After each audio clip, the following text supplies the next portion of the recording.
creating your chart of accounts within Business Central, you can actually use different account types in the system in order to organize your accounts. So if I navigate to my chart of accounts, you can see here actually how it's laid out. So you can see my account types here.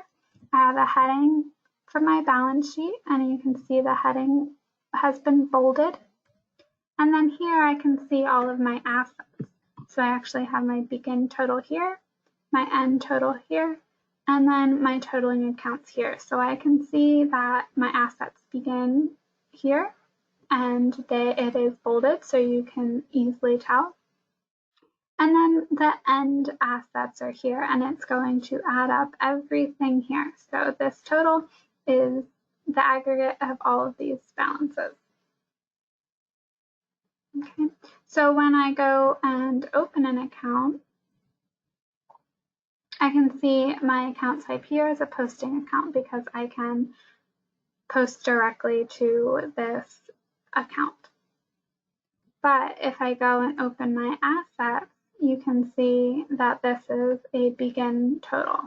So I have my posting, so this allows posting to this account, my heading, which is just a header, my total, so you can do a formula, and then I have my begin and end totals, and that's going to have a heading, and you'll be able to have your totaling accounts. And then if I navigate to my end total, here you can see it's an end total, and then I have my totaling here. Now, this is certainly not required to do, but it is a nice way to quickly and easily see your total assets, and it helps almost create a balance sheet right in your chart of accounts. So it makes it really easy to quickly look and see the data that you need.